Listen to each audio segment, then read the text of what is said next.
Blood और violence आपने कई मूवीज में देखा होगा और वो काफी अच्छे से वर्क भी करता है, जो कि हमने रिसेंट टाइम में देखा है कि लार्ज नंबर ऑफ ऑडियंस है जिन्हें ऐसी मूवीज अट्रैक्ट करती है। और ये चीज आपको जान के हैरान नहीं होना चाहिए कि एक स्टडी की माने तो 90% ऑफ हाईएस्ट ग्रोसिंग जो मूवीज है उनमें मेन कैरेक्टर वायलेंस में इन्वॉल्व थे। बट लोग ऐसी मूवीज देखते क्यों हैं, और उससे भी इंपॉर्टेंट क्वेश्चन, वायलेंस हमें पसंद क्यों है। थ्योरी की माने तो वायलेंट मूवी देखने से हमारा एग्रेशन कम होता है, बट दूसरी ओर इसका उल्टा भी हो सकता है। और यही रीजन काफी नहीं है हमें वायलेंट मूवी पसंद करने के लिए, तो इसके कुछ और भी रीजंस हैं। सबसे पहले एड्रेनलिन जंकीज, इसमें लोगों को नया और इंटेंस एक्सपीरियंस चाहिए होता है और ऐसी मूवीज उस चीज में उनकी हेल्प करती है, क्योंकि ऐसी मूवीज देखकर उन्हें एड्रेनलिन रश मिलता है। और दूसरा ग्रुप है जो ऐसी मूवीज से कुछ ना कुछ सीखता है, जैसे हॉरर मूवीज। ऐसे लोगों को व्हाइट नकलर्स बोलते हैं, जो कि एक ऐसी फीलिंग है जिसमें आपको डर और एक्साइटमेंट की फीलिंग आती है। हॉरर मूवीज देखने से उन्हें इंटेंस इमोशन मिलते हैं जो यूजुअली वो पसंद नहीं करते।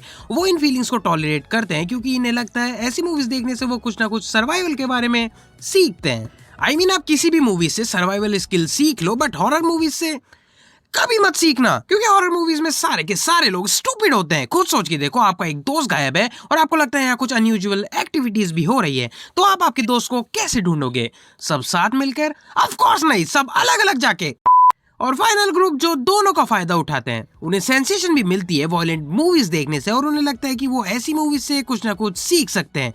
हॉरर जॉनरा में ऐसे लोगों को डार्क कूपर्स कहते हैं। लेकिन क्या इन्हीं रीजन से हमें वायलेंस पसंद है? पता नहीं, लेकिन एक स्टडी है जिसमें दो ग्रुप्स को बांटा गया था और दोनों ग्रुप्स को एक ही मूवी दिखाई गई थी, फ्यूगिटिव, जो कि 1993 में आई थी। एक ग्रुप को एडिटेड वर्जन दिखाया गया था जिसमें सारा वायलेंस निकाल दिया गया था और दूसरे वर्जन में वायलेंस था, बट इनके बावजूद भी दोनों ग्रुप्स को ये मूवी पसंद आई थी। फिर कुछ और स्टडी से ये पता चला कि वायलेंस निकाल देने से लोग मूवी को कम पसंद नहीं करते। इवन कई लोगों को non violent movies violent movies से ज्यादा पसंद आती है, क्योंकि कई लोग वायलेंस के बजाय उससे मेल खाती चीजों को पसंद करते हैं, क्योंकि वायलेंस टेंशन और सस्पेंस क्रिएट करती है जो कि लोगों को अपीलिंग लगता है। और वायलेंस की बात आई है तो एक डायरेक्टर है जो अपनी वायलेंस के लिए फेमस है और उसे हम कैसे भूल सकते हैं?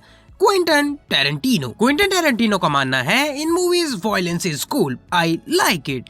क्विंटन टैरेंटिनो जाने ही जाते उनके डायलॉग राइटिंग, डार्क ह्यूमर और उनकी मूवीज में ब्लड और वायलेंस के लिए। क्विंटन टैरेंटिनो ने अलग अलग जॉनरास को भी एक्सप्लोर किया है अपनी मूवीज से, जैसे Django Unchained, once upon a time in Hollywood, but सारी उनकी ट्रेडमार्क नैरेटिव और विजुअल स्टाइल में।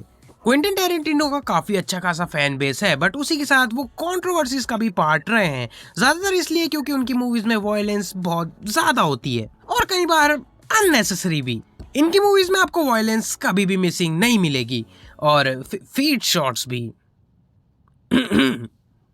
इनकी लीस्ट वायलेंट मूवी में भी काफी वायलेंस है, जो कि लोगों के बीच में ये क्वेश्चन डाल देती है कि क्विंटन टैरेंटिनो अपनी मूवीज में स्टाइलाइज्ड वायलेंस क्यों डालते हैं। और उन्होंने इसका आंसर कई बार दिया है, जो कि क्विंटन टैरेंटिनो के हिसाब से रियल लाइफ वायलेंस होती है और मूवीज को उन्होंने अलग रखा है। मतलब टैरेंटिनो के हिसाब से रियल लाइफ और मूवीज में फर्क होता है। ये जरूरी नहीं है कि मूवीज में जो वो दिखाते हैं वो वैसा रियल लाइफ में सोचते हैं या उनके व्यूज वैसे हों। और क्विंटन टैरेंटिनो मेनली अपनी मूवीज के वायलेंस के जरिए लोगों में इमोशन जगाना चाहते हैं। खैर, ये तो इनका स्टाइल है, बट इंडियन मूवीज में भी हमें वायलेंस को काफी अच्छे तरीके से दिखाया गया है, जिसमें मैं तमिल सिनेमा को लेना चाहूंगा। तमिल सिनेमा में हमें काफी बड़ा चेंज देखने को मिला है। तमिल सिनेमा में पहले की मूवीज में वायलेंस काफी कोरियोग्राफ्ड और स्टाइलिश तरीके से हमें दिखाई जाती थी, लेकिन अभी के कंपैरिजन में वो उतनी रियलिस्टिक नहीं दिखती थी जितनी कि वो अभी दिखती है। और हम पहले के टाइम में भी क्विंटन टैरेंटिनो का इन्फ्लुएंस देख सकते थे इंडियन डायरेक्टर्स पे, और ऐसी कई मूवीज आई जहां अलग अलग डायरेक्टर्स से हमें अलग अलग तरीके से वायलेंस देखने को मिली। लेकिन इन सब के अलावा भी गेम्स में भी हमें अच्छी खासी वायलेंस देखने को मिली है,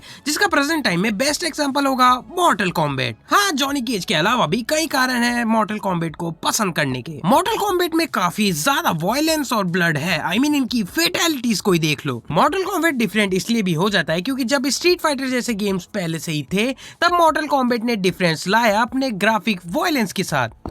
और मॉर्टल कॉम्बैट ही नहीं, इवन कई हाईएस्ट सेलिंग गेम्स में भी आपको वायलेंस भर भर के देखने को मिल जाएगी, जैसे कॉल ऑफ ड्यूटी, जहाँ पे इस गेम का मेन गोल ही मारना है। और मूवीज की तरह ऐसे गेम से गेमर्स को एड्रेनलिन रश मिलता है, बट रियल लाइफ की वायलेंस में और गेमिंग की वायलेंस में फर्क होता है। बट डेफिनेटली इसके कुछ इफेक्ट्स भी हैं, जैसे वायलेंट गेम ज्यादा खेलने से आप अग्रेसिव एक्ट करते हो। But at the end violence देखने का नजरिया लोगों का अलग अलग होता है। कुछ लोग इसे एंजॉय करते हैं, कुछ लोग इसे एंजॉय नहीं करते, बट स्टिल वो देखते तो तो फिर भी है। हाँ मुझे पता है इस पे थोड़ी और बात की जा सकती थी, बट ये शॉर्ट वीडियो ही होगी। मे बी इस पे किसी और दिन हम कुछ खुल के बात करेंगे।